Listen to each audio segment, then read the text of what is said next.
എന്റെ ജീവിതത്തിൽ ദൈവിക അനുഗ്രഹങ്ങൾ എനിക്ക് എങ്ങനെയാണ് അനുഭവിക്കാൻ സാധിക്കും?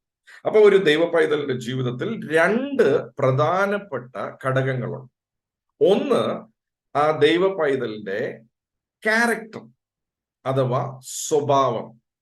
വേറൊരു മേഖലയാണ് ആ ദൈവ പൈതലിന്റെ ഔട്ട്ലുക്ക് അഥവാ കാഴ്ചപ്പാട്.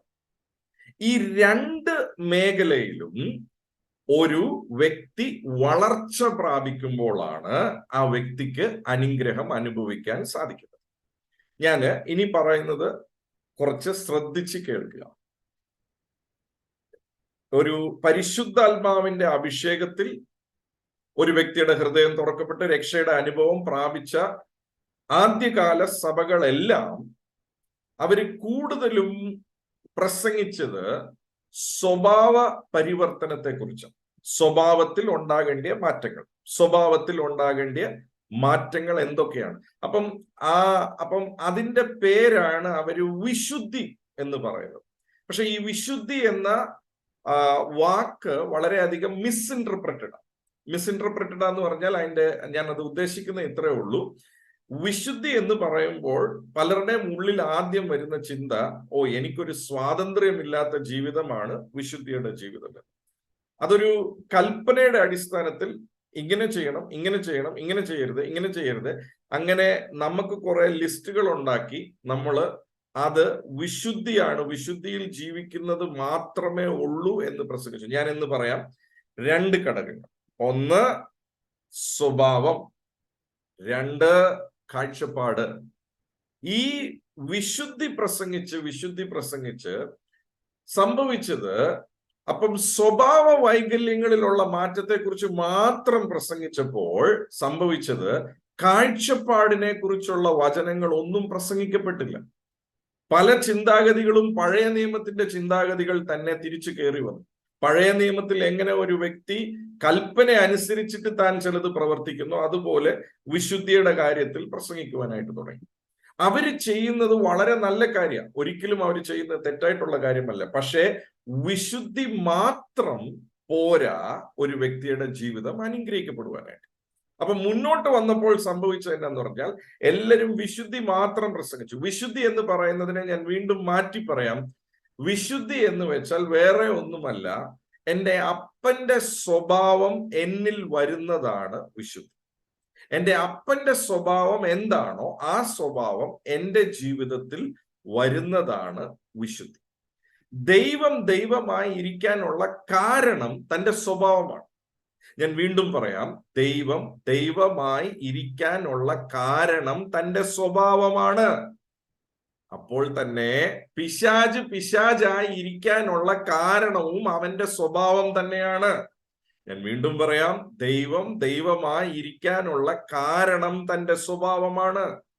പിശാചായി ഇരിക്കുന്നതിന്റെ കാരണവും തന്റെ സ്വഭാവമാണ്. അപ്പൊ ഞാനൊരു ദൈവ പൈതലാണെങ്കിൽ, എനിക്ക് ദൈവിക അനുഗ്രഹങ്ങൾ അനുഭവിക്കണമെങ്കിൽ എൻ്റെ ജീവിതത്തിൽ ദൈവിക സ്വഭാവങ്ങൾ എന്നിൽ ഉരുവാകണം.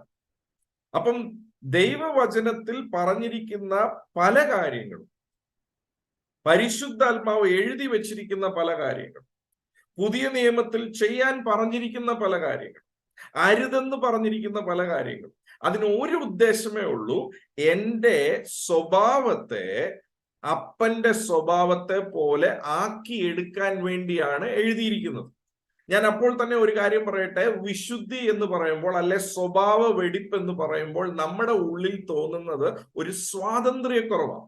പക്ഷെ എന്നെ കേൾക്കുന്ന ദൈവ പൈതലേ, ഞാൻ പറയട്ടെ, അത് അനുസരിക്കുമ്പോൾ എനിക്ക് സ്വാതന്ത്ര്യക്കുറവല്ല ഉണ്ടാകുന്നത്, എനിക്ക് സ്വാതന്ത്ര്യമാണ് ഉണ്ടാകുന്നത്. എൻ്റെ ജീവിതത്തിലെ സ്വാതന്ത്ര്യം നഷ്ടപ്പെടാതെ ഇരിക്കാനായിട്ടാണ് എൻ്റെ സ്വഭാവത്തിന്റെ രൂപാന്തരം അത്യാവശ്യമുള്ളത്.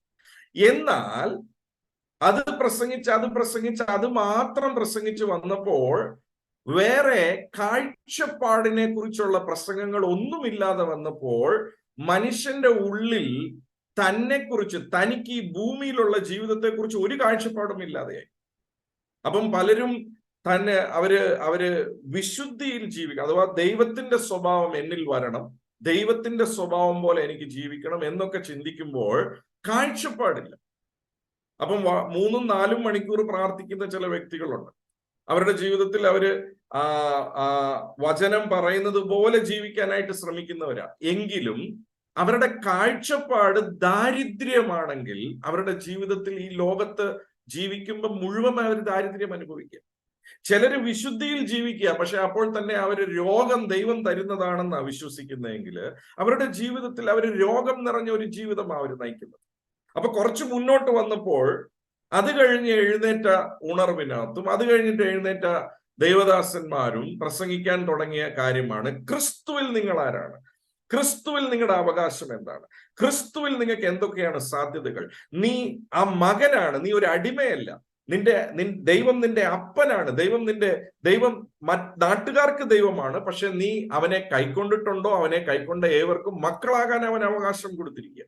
അപ്പൊ നീ മകനാണ്, നീ അവകാശിയാണ്, നിനക്ക് ഇൻഹെറിറ്റൻസ് എന്തൊക്കെയാണ്, നിന്റെ പ്രിവിലേജസ് എന്തൊക്കെയാണ്, ഇതിനെക്കുറിച്ച് പ്രസംഗിക്കാൻ തുടങ്ങിയപ്പോൾ അത് മാത്രമായി തീർന്നപ്പോൾ പറ്റിയ പ്രശ്നം എന്നാന്ന് വെച്ചാൽ ഇവിടുത്തെ കുറിച്ച് പിന്നെ ഒരു പ്രസംഗമില്ല. അപ്പൊ ഈ പ്രസംഗം പ്രസംഗിക്കുന്നവർ എപ്പോഴും ഈ പ്രസംഗം പ്രസംഗിക്കുന്നവരോട് പറയാണ് നിങ്ങൾ വിശുദ്ധി പ്രസംഗിക്കാറില്ല. അപ്പൊ ഇവര് പറയുന്നത് എന്നാന്ന് വെച്ചാൽ നിങ്ങൾ വിശുദ്ധി മാത്രമേ പ്രസംഗിക്കുന്നുള്ളൂ, പക്ഷെ മനസ്സിനകത്തിരിക്കുന്ന കാഴ്ചപ്പാട് ഞാൻ പുല്ലാണ്, ഞാൻ പൊടിയാണ്, ഞാൻ പാറ്റായാണ് എന്നുള്ള കാഴ്ചപ്പാടാണ്. ഇവിടെ പക്ഷെ കാഴ്ചപ്പാടിനെ കുറിച്ച് മാത്രം പ്രസംഗിക്കുമ്പോൾ പറ്റുന്ന ഒരു പ്രശ്നം, സ്വഭാവ വൈകല്യങ്ങളെ കുറിച്ച് ഒന്നും പ്രസംഗിക്കാറില്ല.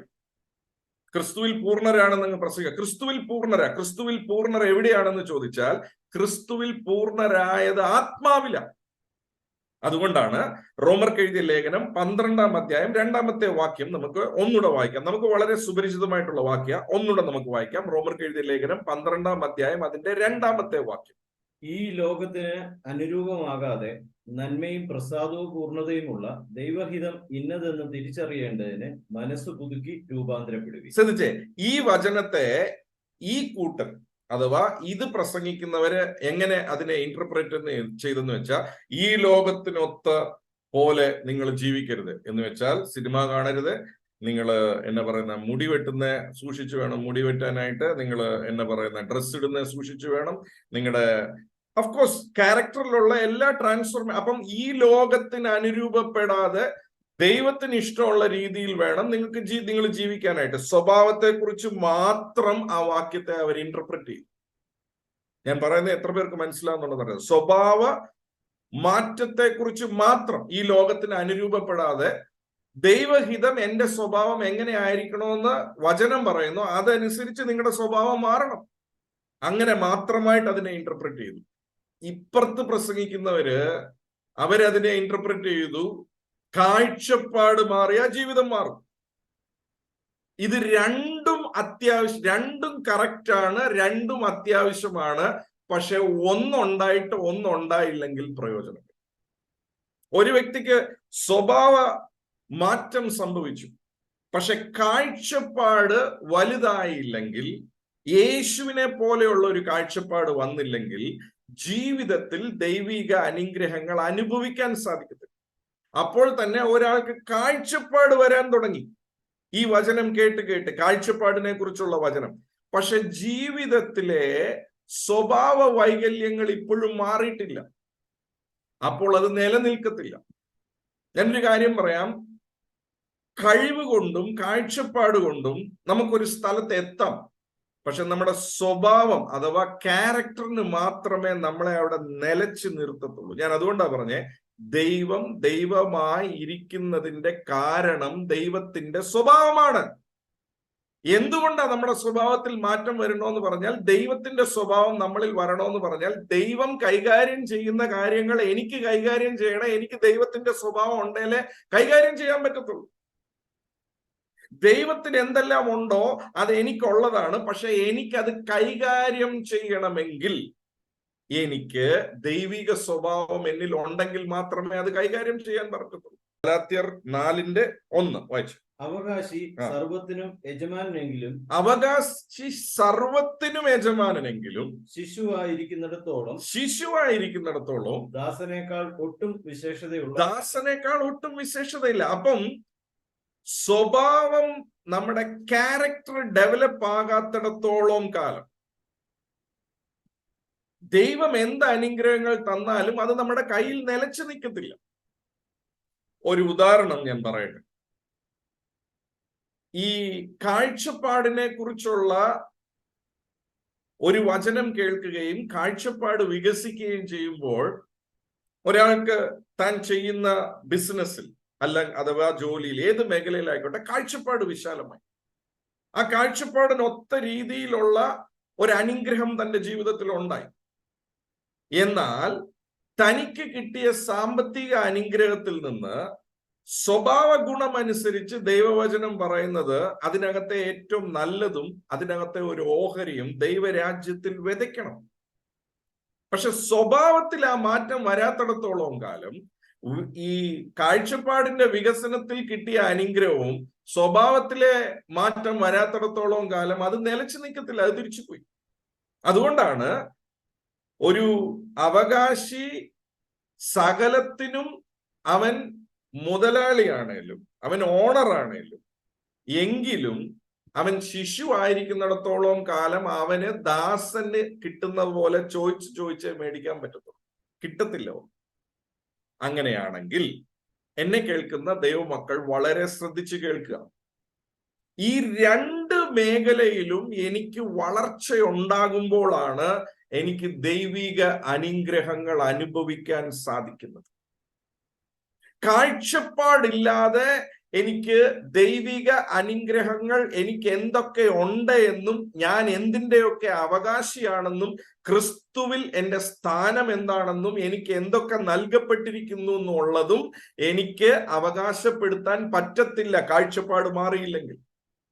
അപ്പോൾ തന്നെ കാഴ്ചപ്പാട് മാറി എനിക്ക് ലഭിക്കുന്ന കാര്യങ്ങൾ ക്രിസ്തുവിന്റെ സ്വഭാവം എന്നിൽ വരാത്തിടത്തോളം കാലം എനിക്ക് അതിനെ കൈകാര്യം ചെയ്യാൻ സാധിക്കത്തില്ല.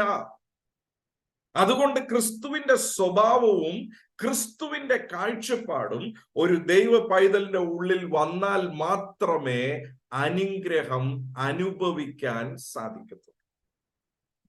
എത്ര പേർക്ക് ഇത് മനസ്സിലാവുന്നുണ്ടെന്ന് എനിക്കറിയത്തില്ല. ഇന്ന് ആത്മീക ലോകം രണ്ട് കെട്ടായി കിടക്കുക. ഒരു കെട്ട് വെറും സ്വഭാവ വൈകല്യങ്ങളെ കുറിച്ച് മാത്രം പ്രസംഗിക്കുക. വേറൊരു കെട്ട് പറയുന്നത് എല്ലാം യേശു തീർത്തു, ഇനി നീ ഒന്നും ചെയ്യണ്ട, നീ എങ്ങനെ വേണേലും നടന്നോ, എല്ലാം കൃപയാണ്, നിന്റെ കാഴ്ചപ്പാടങ്ങ് വർദ്ധിച്ചാൽ മതി, എല്ലാം നടന്നു. ഇത് രണ്ടും ചേരാത്തിടത്തോളം ഈ രണ്ട് മേഖലയിലും എനിക്ക്, അതുകൊണ്ടാ പറഞ്ഞത്, ഇപ്പം അവകാശമാണെന്നുള്ളത് ശിശുവിനറിയാം. പക്ഷെ സ്വഭാവത്തിൽ വളർച്ച ഇല്ലാത്തിടത്തോളം കാലം അവൻ ദാസന് തുല്യമാണ്. അതുകൊണ്ടാണ് ഈ കാഴ്ചപ്പാട് വർദ്ധിക്കുന്നതിനെ കുറിച്ചുള്ള മെസ്സേജ് മാത്രം കേട്ട് നമുക്ക് കാഴ്ചപ്പാട് വർദ്ധിച്ചിട്ട് സ്വഭാവ വൈകല്യങ്ങളിൽ ഒരു മാറ്റവും ഇല്ലെങ്കിൽ എൻ്റെ ജീവിതത്തിൽ ലഭിക്കുന്ന അനുഗ്രഹങ്ങൾ എനിക്ക് നിലനിർത്താൻ സാധിക്കും. എൻ്റെ ജീവിതത്തിൽ ലഭിക്കുന്ന അനുഗ്രഹങ്ങൾ എനിക്ക് കൈകാര്യം ചെയ്യാൻ സാധിക്കും. ഞാൻ വീണ്ടും പറയട്ടെ, ദൈവം ദൈവമായി ഇരിക്കുന്നത് ദൈവത്തിന്റെ സ്വഭാവം കൊണ്ടാണ്. അങ്ങനെയാണെങ്കിൽ ദൈവത്തിന് എന്തെല്ലാം അനുഗ്രഹമുണ്ടോ ആ അനുഗ്രഹം മുഴുവനും ദൈവം എൻ്റെ കയ്യിൽ തന്നാലും എനിക്കത് കൈകാര്യം ചെയ്യണേൽ ദൈവിക സ്വഭാവം എന്നിൽ വസിക്കണം. എന്നാൽ മാത്രമേ എനിക്കത് കൈകാര്യം ചെയ്യാൻ പറ്റത്തുള്ളൂ, അല്ലെങ്കിൽ അത് എൻ്റെ കയ്യിൽ നിലച്ചു നിൽക്കത്തില്ല. പിശാച് പിശാചായി ഇരിക്കുന്നതും പിശാചിന്റെ സ്വഭാവമാണ്. അതുകൊണ്ടാണ് യോഹന്നാൻ 10:10 വളരെ ഇമ്പോർട്ടന്റ് സ്റ്റേറ്റ്മെന്റ് ആണ്. രണ്ടുപേരുടെ സ്വഭാവത്തെ വെളിപ്പെടുത്തുന്ന സ്റ്റേറ്റ്മെന്റ് ആണ്. പിശാചിന്റെ സ്വഭാവം, കള്ളൻ അറുപ്പാനും മുടിപ്പാനും മോഷ്ടിപ്പാനും അന്യ വേറെ ഒന്നിനും വരുന്നില്ല. കള്ളന്റെ സ്വഭാവം, പിശാചിന്റെ സ്വഭാവം. അപ്പോൾ തന്നെ യേശു പറഞ്ഞു, ഞാനോ അവകൾക്ക് ജീവൻ ഉണ്ടാകുവാനായിട്ടും അത് സമൃദ്ധിയായിട്ട് ഉണ്ടാകുവാനായിട്ടും വന്നത്. ദൈവത്തിന്റെ സ്വഭാവം നൽകുക, കൊടുക്കുക. ബൈബിളിൽ ഒരിക്കലും മേജർ പാപം മൈനർ പാപം എന്നൊരു പാപമില്ല. ദൈവത്തിന് പ്രസാദമില്ലാത്തത് എല്ലാം പാപം. അതുകൊണ്ടാണ് ഞാൻ പറഞ്ഞ ഈ വിശുദ്ധി എന്ന വാക്കിനെ തന്നെ ഞാൻ അല്പം മാറ്റി പറയാ. എൻ്റെ അപ്പന് ഇഷ്ടമില്ലാത്തത് അശുദ്ധിയാണ്, എൻ്റെ അപ്പന് ഇഷ്ടമുള്ളതെല്ലാം വിശുദ്ധി. എൻ്റെ അപ്പൻ എന്താണോ ഇഷ്ടം അത് വിശുദ്ധി, എൻ്റെ അപ്പന് ഇഷ്ടമില്ലാത്തത് അശുദ്ധി. അപ്പം ദൈവവചനം ഒരു കാര്യം എന്നോട് ചെയ്യാൻ പറഞ്ഞാൽ അതെന്റെ അപ്പന് ഇഷ്ടമുള്ളതാ ചെയ്യാൻ പറഞ്ഞിരിക്കുന്നത്. അതെന്റെ സ്വാതന്ത്ര്യത്തെ കെടുത്തത്തില്ല, അതെന്റെ സ്വാതന്ത്ര്യത്തെ നിലനിർത്തും. പരിശുദ്ധാത്മാവിന്റെ സ്റ്റാൻഡേർഡ് അനുസരിച്ച് എന്റെ സ്വഭാവത്തിൽ മാറ്റം സംഭവിക്കുമ്പോഴാണ് എനിക്ക് ദൈവരാജ്യത്തിന്റെ അകത്ത് നിൽക്കാൻ പറ്റുന്നത്. ദൈവരാജ്യത്തിന്റെ അകത്ത് നിന്നാൽ മാത്രമേ എനിക്ക് ദൈവരാജ്യത്തിലെ അനുഗ്രഹങ്ങൾ അനുഭവിക്കാൻ സാധിക്കത്തുള്ളൂ. ശ്രദ്ധിച്ചു കേൾക്കണമേ. എനിക്ക് സ്വഭാവ ശ്രേഷ്ഠത ഉണ്ടാകുമ്പോൾ, ശ്രേഷ്ഠത എന്ന് വെച്ചാൽ ആ വാക്കിനെ ഒത്തിരി മിസ്ഇന്റർപ്രറ്റ് ചെയ്യേണ്ട, എന്റെ സ്വഭാവം യേശുവിന്റെ സ്വഭാവം പോലെ ആയി വരുമ്പോഴാണ് എനിക്ക് ദൈവരാജ്യത്തിനകത്ത് നിൽക്കാൻ പറ്റുന്നത്. ദൈവരാജ്യത്തിനകത്ത് നിന്നാലേ എനിക്ക് ദൈവരാജ്യത്തിനകത്തെ അനുഗ്രഹം അനുഭവിക്കാൻ സാധിക്കത്തുള്ളൂ, പ്രൊവൈഡഡ് എന്റെ കാഴ്ചപ്പാട് വിശാലമാണ്. എന്റെ കാഴ്ചപ്പാട് യേശുവിന്റെ കാഴ്ചപ്പാട് പോലെ ആകണം. കാഴ്ചപ്പാടില്ലാത്ത ഒരു വ്യക്തിക്ക് അനുഭവിക്കാൻ സാധിക്കത്തില്ല. ഞാൻ ലൂക്കോസ് 15 ഒരിക്കൽ കൂടെ ഞാൻ നിങ്ങളെ കാണിക്കാം. ഇത് രണ്ടും ആ അപ്പൻ മൂത്ത മകനെ ഗുണദോഷിക്കുമ്പോൾ നമുക്ക് കാണുവാനായിട്ട് സാധിക്കും. നമുക്ക് ലൂക്കോസ് 15 പെട്ടെന്ന് ഒന്ന് കടന്നു പോകാം. ലൂക്കോസ് 15 അവിടെ മൂത്ത മകൻ ഇപ്പം വീട്ടിന്റെ വെളിയിൽ നിൽക്കുക, ദൈവരാജ്യത്തിന്റെ പുറത്താ. എന്താ ദൈവരാജ്യം? അപ്പൻ ഭരിക്കുന്ന സ്ഥലമാണ് ദൈവരാജ്യം. ദൈവരാജ്യം ഒരു വീടാ. നമ്മൾ ഈ കാണുന്ന പോലെയല്ല, ഒറ്റ വീടാ, ഒരേ ഒരു അപ്പൻ, എല്ലാരും മക്കളാ. അപ്പം ആ ദൈവരാജ്യത്തിന്റെ ആ വീട്ടിന്റെ വെളിയിൽ ഇപ്പം നിൽക്കുക. പക്ഷെ ഇപ്പം വെളിയിൽ നിൽക്കുന്ന വ്യക്തിയോട് അപ്പൻ ഗുണദോഷിക്കുമ്പോൾ രണ്ട് കാര്യങ്ങൾ അതിൽ പറയുന്നുണ്ട്. ഇപ്പോൾ ഞാൻ പറഞ്ഞ ഈ രണ്ട് പില്ലേഴ്സും അപ്പന്റെ ഗുണദോഷത്തിലുണ്ട്. നിങ്ങൾ ശ്രദ്ധിച്ചു. അപ്പൻ പറയാണ്, മകനെ നീ ലൂക്കോസ് എഴുതിയ സുവിശേഷത്തിന്റെ അവസാനത്തെ വാക്യങ്ങളിലേക്ക് വരുമ്പോൾ, സമയമില്ലാത്തതുകൊണ്ട് ഞാൻ വായിപ്പിക്കുന്നില്ല, അവിടെ അപ്പൻ മൂത്ത മകനോട് പറയാണ്, മകനെ നീ എന്നോട് കൂടെ എപ്പോഴും ഇരിക്കുന്നുവല്ലോ, എനിക്കുള്ളതെല്ലാം നിനക്കുള്ളതാണ്. അതാണ് കാഴ്ചപ്പാട്. ശ്രദ്ധിച്ചോണേ, ഈ മകൻ താൻ കൽപ്പന അനുസരിക്കുന്നത് കൊണ്ടും ശുശ്രൂഷ ചെയ്യുന്നത് കൊണ്ടും ഒക്കെ താൻ വീട്ടിന്റെ അകത്താ, ദൈവരാജ്യത്തിന്റെ അകത്തായിരുന്നു. എങ്കിലും തനിക്ക് കാഴ്ചപ്പാടില്ലായിരുന്നു. എന്റെ അപ്പൻ ഉള്ളതിന്റെ അവകാശിയാ ഞാന്, എനിക്ക് എപ്പം വേണേലും ഒരു ആട്ടിൻകുട്ടിയെ എടുക്കാമെന്നുള്ള കാഴ്ചപ്പാട് തനിക്കില്ലാത്തത് കൊണ്ട് തനിക്ക് അത് അനുഭവിക്കാൻ സാധിച്ചില്ല. അതുകൊണ്ടാണ് ഞാൻ പറയുന്നത്, വളരെ കഷ്ടപ്പെട്ട് സ്വഭാവത്തിൽ മാറ്റം ഉണ്ടാക്കിയിട്ട് കാഴ്ചപ്പാടില്ലെങ്കിൽ ആട്ടിൻകുട്ടിയെ പോലും അനുഭവിക്കാൻ സാധിക്കത്തില്ല. ഇന്ന് രാത്രി ഇത് എത്ര പേർക്ക് മനസ്സിലാകുന്നുണ്ടെന്ന് അറിയത്തില്ല. പക്ഷെ മനസ്സിലാകുന്നവരെ ഓർത്ത് ഞാൻ അപ്പായെ സ്തുതിക്കുക. സ്വഭാവത്തിൽ എത്ര മാറ്റം ഉണ്ടായിട്ടും, എത്ര സ്ട്രിക്റ്റ് ആയിട്ട് ജീവിച്ചിട്ടും ഈ മകനാണെന്നുള്ള കാഴ്ചപ്പാടില്ലാത്തത് കൊണ്ട്, തന്റെ അവകാശം എന്നാണെന്ന് തിരിച്ചറിയാത്തത് കൊണ്ട് തനിക്ക് ആട്ടിൻകുട്ടിയെ അനുഭവിക്കാൻ സാധിച്ചില്ല. ഇന്ന് പലരും വളരെ നല്ല ജീവിതം നയിക്കുക, പക്ഷെ അവരുടെ ജീവിതത്തിൽ കാഴ്ചപ്പാടില്ലാത്തത് കൊണ്ട്, അപ്പന്റെ അവകാശിയാണെന്ന് അറിയാത്തത് കൊണ്ട് അപ്പന്റെ അനുഗ്രഹങ്ങൾ അവർക്ക് അനുഭവിക്കാൻ സാധിക്കുന്നില്ല. അപ്പോൾ തന്നെ ഇപ്പം താൻ വീടിന്റെ പുറത്തുപോയി, ഇത്രയും ദിവസം തന്നെ അകത്ത് നിർത്തിയത് തന്റെ സ്വഭാവമാണെങ്കിൽ ഇപ്പൊ തന്നിൽ ഒരു സ്വഭാവം വെളിപ്പെട്ടു. ആ സ്വഭാവമാ തന്നെ വീട്ടിൽ നിന്ന് പുറത്താക്കിയത്. അവിടെയാണ് അപ്പൻ പറയുന്നത്, മോനെ, ഈ നിന്റെ സഹോദരൻ, അവൻ മരിച്ചവനായിരുന്നു, അവൻ ഇപ്പൊ എന്താണ്ട് ജീവൻ വെച്ച് വന്നിരിക്കുക. ഇപ്പോൾ നമ്മള് ആഘോഷിക്കേണ്ടത് അത്യാവശ്യമാണ്. ഇപ്പോൾ നമ്മൾ ആഘോഷിക്കേണ്ടത് അത്യാവശ്യമാണ്. എന്ന് വെച്ചാൽ എന്നെ അർത്ഥം എന്നറിയാവോ? മോനെ, സ്വഭാവത്തിൽ നിനക്കിപ്പോ ഒരു വീഴ്ച പറ്റി. ഈ വീഴ്ചയാണ് നിന്നെ ഇപ്പം വീട്ടിൽ നിന്ന് വെളിയിലാക്കി നിർത്തിയിരിക്കുന്നത്. അവിടെ വചനം പറയാ, അവൻ ദേഷ്യപ്പെട്ട് വീട്ടിന്റെ വെളിയിൽ നിൽക്കുകയാണെന്നാണ് ബൈബിൾ എഴുതിയിരിക്കുന്നത്. അപ്പൻ അവന്റെ അടുക്ക വെളി വന്നാ സംസാരിക്കുന്നത്. ആ സ്വഭാവത്തിലെ വൈകല്യം എപ്പം തന്റെ ജീവിതത്തിൽ, എപ്പോൾ തന്റെ സ്വഭാവത്തിൽ, അവന്റെ അപ്പന്റെ സ്വഭാവത്തിൽ നിന്ന് അവൻ പിന്മാറിയോ, അപ്പോൾ തന്നെ അവൻ വീട്ടിന്റെ വെളിയിലായി. ഇപ്പം അപ്പൻ പറയുന്നതിനകത്ത് രണ്ട് ഭാഗങ്ങളുണ്ട്. നന്നായിട്ട് ശ്രദ്ധിച്ചു കേട്ടോ. ഒരു ഭാഗം, മോനെ, ഈ സ്വഭാവം തെറ്റാ. നിന്റെ സഹോദരനെ ഞാൻ ക്ഷമിച്ചെങ്കിൽ നീയും ക്ഷമിക്കണം. നിന്റെ സഹോദരനെ ഞാൻ അംഗീകരിച്ചെങ്കിൽ നീ അംഗീകരിക്കണം. അവന്റെ ജീവിതത്തിൽ ഇന്നൊരു നല്ല ദിവസമാണ്, നീ അതിൽ ആഘോഷിക്കണം. നീ അത് ദുഃഖിക്കരുത്. നിനക്ക് അസൂയ വരരുത്, നിനക്ക് പിണക്കം വരരുത്, നിനക്ക് പക വരരുത്. അതുകൊണ്ടാണ് ഞാൻ പറഞ്ഞ എല്ലാ കൽപ്പനകളും അനുസരിച്ച മകനാ.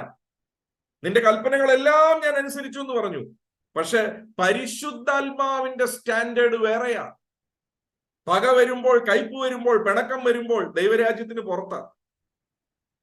അപ്പോൾ തന്നെ അപ്പൻ പറഞ്ഞതാണ്, മോനെ നീ എന്റെ കൂടെ എപ്പോഴും ഇരിക്കുന്നുവല്ലോ, എനിക്കുള്ളതെല്ലാം നിനക്കുള്ളതാ. പക്ഷെ ആ കാഴ്ചപ്പാട് തനിക്കില്ലായിരുന്നു. വീട്ടിനകത്തുണ്ടായിരുന്നപ്പോൾ കാഴ്ചപ്പാട് ഇല്ലാത്തത് കൊണ്ട് തനിക്കൊരു ആട്ടിൻകുട്ടിയെ പോലും അനുഭവിക്കാൻ സാധിച്ചില്ല സ്വയമേ. ഇപ്പം സ്വഭാവത്തിൽ വൈകല്യം വന്നപ്പോൾ വീട്ടിന്റെ പുറത്തായി. ഇപ്പം അപ്പൻ അവനോട് അഡ്രസ് ചെയ്യുമ്പോൾ അവനോട് പറയാം, മോനെ ഈ 2 മേഖലയിലും മാറ്റം വന്നു കഴിഞ്ഞാൽ നീ ഇളയ മകൻ അനുഭവിക്കുന്നത് പോലെ തന്നെ നിനക്കും അനുഗ്രഹം അനുഭവിക്കാം. ഇളയ മകന് പറ്റിയ മാനസാന്തരത്തിനകത്ത് 2 ഭാഗമുണ്ട്. ഒന്ന്, തന്റെ അപ്പനെ കുറിച്ചുള്ള കാഴ്ചപ്പാടിന് മാറ്റമുണ്ടായി. എങ്ങനെയാ അതറിയാം? അതുകൊണ്ടാണ് അവൻ പറഞ്ഞത്, എന്റെ അപ്പന്റെ വീട്ടിൽ വേലക്കാരാഹാരം കഴിച്ച് ശേഷിപ്പിക്കുന്നുവെങ്കിൽ ഞാൻ ഇവിടെ വിശപ്പിൽ എന്തുകൊണ്ട് വലയണം? തന്റെ അപ്പൻ ആരാണെന്നുള്ള കാഴ്ചപ്പാട് തനിക്ക് തെളിഞ്ഞു. അപ്പോൾ തന്നെ തനിക്ക് മനസ്സിലായി, ഈ സ്ഥലത്ത്, ഈ പന്നിക്കൂട്ടിൽ ഞാൻ വരാനുള്ള കാരണം എന്റെ സ്വഭാവ വൈകല്യമാണ്. അതുകൊണ്ട് അവൻ പോയി പറഞ്ഞത്, അപ്പാ ഞാൻ നിനക്കും സ്വർഗത്തിനും വിരോധമായി പാപം ചെയ്തു. അപ്പൊ അവന് പറയാൻ ആഗ്രഹിക്കുന്ന ഒരു കാര്യമുണ്ട്, നിന്റെ മകനെന്ന് ഇനി വിളിപ്പാൻ ഞാൻ യോഗ്യനല്ല, എന്നെ ഒരു വേലക്കാരനാക്കണമെന്ന്. പക്ഷെ അപ്പന്റെ മുന്നിൽ ചെന്ന് പറയാൻ തുടങ്ങിയപ്പം അത് പറയാൻ അപ്പൻ സമ്മതിച്ചില്ല. അപ്പം 2 കാര്യങ്ങളിൽ തനിക്ക് മാറ്റമുണ്ടായി. അപ്പനെ കുറിച്ചുള്ള കാഴ്ചപ്പാട് മാറിയപ്പം തന്റെ ജീവിതം അനുഗ്രഹിക്കപ്പെട്ടില്ല. താൻ ഏത് സ്വഭാവത്തിലാണോ വീണത്, ആ സ്വഭാവത്തിൽ തനിക്കൊരു മാറ്റം സംഭവിച്ചപ്പോഴാണ് തനിക്ക് കിട്ടിയ കാഴ്ചപ്പാടിന്റെ അനുഗ്രഹം തന്റെ ജീവിതത്തിൽ ഉണ്ടായത്. ആ ഇളയ മകന് തന്റെ പാപ വഴിയിൽ നിന്ന് താൻ തിരിഞ്ഞു. കാഴ്ചപ്പാട് മാറിയത് കൊണ്ട് മാത്രം താൻ അനുഗ്രഹിക്കപ്പെട്ടില്ല. സ്വഭാവത്തിൽ എവിടെ മാറ്റം കൊണ്ടുവരണോ താൻ മാറ്റം കൊണ്ടുവന്നു. തനിക്ക് മനസ്സിലായി തന്റെ അപ്പന്റെ ശിക്ഷണത്തിന്റെ കീഴിൽ. അതുകൊണ്ട് തന്നെത്താൻ താഴ്ത്തി താൻ പറയാ, ഇനി എനിക്ക് മകൻ എന്നുള്ള ഫ്രീഡം വേണ്ട, ഞാനൊരു അടിമയായിരുന്നോളാം. എന്നെ ഒരു അടിമയായി ട്രീറ്റ് ചെയ്തു, എന്നെ ഒരു വേലക്കാരനായി ട്രീറ്റ് ചെയ്തു. എങ്കിലും എനിക്ക് സന്തോഷം, നിന്റെ കർത്തൃത്വത്തിന്റെ കീഴിൽ ഇരിക്കാൻ എനിക്ക് സന്തോഷം. താൻ പോയ ആ തെറ്റായ വഴികൾ താൻ ഉപേക്ഷിച്ച് താൻ തിരികെ വന്നു. അപ്പനെ കുറിച്ചുള്ള കാഴ്ചപ്പാടിന്റെ മാറ്റവും സ്വഭാവത്തിലുള്ള മാറ്റവും 2ഉം കൂടെ ചേർന്നപ്പോഴാണ് തനിക്ക് പുതിയ വസ്ത്രം ലഭിച്ചത്, കാലിന് ചെരുപ്പ് ലഭിച്ചത്, കൈക്ക് മോതിരം ലഭിച്ചത്, വാദ്യഘോഷങ്ങളോടെ കൂടെയുള്ള നല്ലൊരു വിരുന്ന് തനിക്ക് ഒരുങ്ങിയത്. ഇത് 2ഉം കൂടെ ചേരുമ്പോഴേ ഒരു വ്യക്തിക്ക് ദൈവരാജ്യത്തിലുള്ള അനുഗ്രഹം അനുഭവിക്കാൻ സാധിക്കത്തുള്ളൂ. മൂത്ത മകൻ ഈ 2 മേഖലയിലും ഒരെണ്ണം ഒരിക്കൽ ഉണ്ടായിരുന്നപ്പം കാഴ്ചപ്പാടില്ലായിരുന്നു, ആട്ടിൻകുട്ടിയെ പോലും അനുഭവിച്ചു. ഇപ്പം വൈരാഗ്യം കാരണം, പിണക്കം കാരണം വീട്ടിന്റെ വെളിയിലായി. അപ്പൻ ഗുണദോഷിക്കുമ്പം 2 ഭാഗമാ ഗുണദോഷിക്കുന്നത്. ഒന്ന്, മോനെ ഈ സ്വഭാവം ശരിയല്ല, ഇത് മാറ്റണം. ഇത് അപ്പായുടെ സ്വഭാവം അല്ലടാ, ഇത് മാറ്റണം. ഈ സ്വഭാവം നിന്നെ വീട്ടിൽ നിന്ന് വെളിയിലാക്കും. അപ്പോൾ തന്നെ പറഞ്ഞു, മോനെ നിന്റെ കാഴ്ചപ്പാട് മാറണം. നീ എന്റെ മോനാടാ, നിനക്ക് എപ്പം വേണേലും ഒരു ആട്ടിൻകുട്ടിയെ എടുത്ത് കഴിക്കാം. കാഴ്ചപ്പാടിലുള്ള മാറ്റം. ഇത് 2ഉം മൂത്ത മകന് ഗുണദോഷമായി കിട്ടിയെങ്കിൽ ഇളയ മകന്റെ ജീവിതത്തിൽ അത് പ്രായോഗികമാക്കിയപ്പോൾ ഇളയ മകന്റെ ജീവിതം അനുഗ്രഹം അനുഭവിക്കാൻ തുടങ്ങി. ഞാൻ ഒരു ഉദാഹരണം കൂടെ പറയുവാനായിട്ട് ആഗ്രഹിക്കുക. പഴയ നിയമത്തിൽ നമുക്കറിയാവുന്ന ഒരു ഉദാഹരണമാണ് ഏലിയാവ്. ആദ്യം കാക്കകളാൽ പോഷിക്കപ്പെട്ടു, പിന്നെ തന്നെ സറഫാത്തിലെ വിധവയുടെ അടുക്കിലേക്ക് വിട്ടു. അത് അത്ഭുതമാണെങ്കിൽ ഇത് അനുഗ്രഹം. പക്ഷെ ആ അനുഗ്രഹത്തിലേക്ക് സറഫാത്തിലെ വിധവയെ നടത്തുന്നതിന് മുന്നേ അവിടെ ഒരു കാര്യം സംഭവിച്ചു. അവിടെ സറഫാത്തിലെ വിധവയോട് താൻ പറയുന്ന ഒരു കാര്യമുണ്ട്. 1 രാജാക്കന്മാർ അതിന്റെ 17-ാം അധ്യായം അതിന്റെ 10 തൊട്ട് 16 വരെയുള്ള വാക്യങ്ങൾ നിങ്ങൾ വായിക്കണം. അതിനകത്ത് വിധവ 12-ാമത്തെ വാക്യത്തിൽ പറയുക, വായിച്ചേ. 1 രാജാക്കൾ അതിന്റെ 17-ാം അധ്യായം അതിന്റെ 12-ാമത്തെ വാക്യം വായിക്കപ്പെടുന്നു. ശ്രദ്ധിക്കുക. അതിന് അവൾ, നിന്റെ ദൈവമായ യഹോവയാണ്, കലത്തിൽ ഒരു പിടി മാവും തുരുത്തിയിൽ അല്പം എണ്ണയും മാത്രമല്ലാതെ എനിക്ക് ഒരു അപ്പവും ഇല്ല. ഞാനിതാ 2 വിറക് പെറുക്കുന്നു. ഇത് കൊണ്ടുചെന്ന് എനിക്കും മകനും വേണ്ടി ഒരുക്കി അത് ഞങ്ങൾ തിന്നിട്ട് മരിപ്പാൻ ഇരിക്കുകയാകുന്നു എന്ന് പറയും. ഇപ്പം വിധവ പറയുക, എനിക്ക് ഉള്ളത് ഇച്ചിരിയുണ്ട്, അത് ഇപ്പൊ ഞാൻ 2 വിറക് പെറുക്കുക, എനിക്കുള്ള ഇച്ചിരിയുണ്ട്, എനിക്ക് വേണം, എനിക്കത് കൊടുക്കാൻ പറ്റത്തില്ല, എനിക്കുള്ളത് ഇച്ചിരേ ഉള്ളൂ, എന്നെ കൊണ്ട് കൊടുക്കാൻ പറ്റത്തില്ല, അത് കഴിച്ചിട്ട് ഞാൻ ചാവാൻ പോകും. മുന്നിൽ പ്രത്യാശയുണ്ടോ? ഒരു പ്രത്യാശയില്ല. എങ്കിലും കയ്യിലുള്ള അല്പം കൊടുക്കാൻ മനസ്സില്ല. അവിടെ ഏലിയാവിന്റെ ശുശ്രൂഷയിൽ 2 ഭാഗങ്ങളുണ്ട്. ഒന്ന്, സ്ത്രീയുടെ സ്വഭാവത്തിൽ മാറ്റം സൃഷ്ടിക്കുന്ന വാക്കുകൾ അവിടെ കൊടുത്തു. 2, ദൈവത്തെക്കുറിച്ചുള്ള തന്റെ കാഴ്ചപ്പാടിനെ മാറ്റി. നമുക്ക് വായിക്കാം. 13-ാമത്തെ വാക്യത്തിൽ സ്ത്രീയോട് പറഞ്ഞു, നിന്റെ സ്വഭാവത്തിൽ ഒരു മാറ്റം കൊണ്ടുവരണം. വായിച്ചേ 13-ാമത്തെ വാക്യം. ഏലിയാവ് അവളോട്, ഭയപ്പെടേണ്ട, ചെന്ന് നീ പറഞ്ഞതുപോലെ ചെയ്യുക. നീ പറഞ്ഞ പോലെ തന്നെ ചെയ്തോ. എന്നാൽ ആദ്യം എനിക്ക് ചെറിയൊരു അട ഉണ്ടാക്കി കൊണ്ടുവരിക. നിനക്ക് ഈ തരാൻ പറ്റത്തില്ല, കൊടുക്കാൻ പറ്റത്തില്ല എന്നുള്ള നിന്റെ ഒരു സ്വഭാവം ഉണ്ടല്ലോ, ആ സ്വഭാവം എന്റെ പൊന്നമ്മച്ചി ഒന്ന് മാറ്റിക്കേ. ബിക്കോസ് നിന്റെ സ്വഭാവത്തിൽ നിനക്കൊരു മാറ്റം വന്നതിന് ശേഷം വേണം നീ ഒരു അനുഗ്രഹത്തിലേക്ക് കടക്കാൻ. അമ്മച്ചിയോട് പറഞ്ഞു, അമ്മച്ചി നീ ചെയ്യേണ്ടത് ചെയ്തോ, പക്ഷെ നിന്റെ ഈ സ്വഭാവത്തിലുണ്ട്, ഈ കൊടുക്കാൻ പറച്ചൻ സ്വഭാവം ഉണ്ടല്ലോ, നിനക്ക് കൊടുക്കാൻ പറ്റാതെ പിടിച്ചു വെക്കുന്ന ഈ സ്വഭാവം ഉണ്ടല്ലോ, അതൊന്ന് മാറണം. ദൈവത്തിന്റെ സ്വഭാവം കൊടുക്കുന്നതാണ്. നീ അപ്പൊ ഒന്ന് കൊടുത്തേ. ഒരു ഇച്ചിരേണ്ട അപ്പം നിന്നിട്ട് ഏലിയാവ് ജീവിക്കാൻ പോകുന്നില്ല. പക്ഷെ അവിടെ ചെയ്തതിന്റെ ഉദ്ദേശം ആ അമ്മയുടെ സ്വഭാവത്തെ, ആ വിധവയുടെ സ്വഭാവത്തിൽ മാറ്റം കൊണ്ടുവരാനായിട്ട്. സ്വഭാവത്തിൽ ഞാൻ പറഞ്ഞു, ഇപ്പുറത്തെ പില്ലർ സ്വഭാവത്തിൽ മാറ്റം. 14-ാമത്തെ വാക്യം കാഴ്ചപ്പാടിലെ മാറ്റം. ഇപ്പൊ 14-ാമത്തെ വാക്യം വായിച്ചു. യഹോവ ഭൂമിയിൽ മഴ പെയ്യിക്കുന്ന നാൾ വരെ കലത്തിലെ മാവ് തീർന്നു പോകുകയില്ല, ഭരണിയിലെ എണ്ണ കുറഞ്ഞു പോകുകയുമില്ല എന്ന് ഇസ്രായേലിന്റെ ദൈവമായ യഹോവ അരുളി ചെയ്യുന്നു എന്ന് പറയും. എന്ന് വെച്ചാൽ അതിന്റെ അർത്ഥം എന്നാന്ന് വെച്ചാല്, അമ്മച്ചി സ്വഭാവത്തിലൊരു മാറ്റമായില്ലേ, ഇനി നീ അറിയാത്ത ഒരു ദൈവത്തെ ഞാൻ പരിചയപ്പെടുത്താം. നീ ഇപ്പൊ ചിന്തിക്കുന്നത് മരിക്കാൻ പോവാന്നല്ലേ. ഈ ക്ഷാമം തീരുന്ന വരെ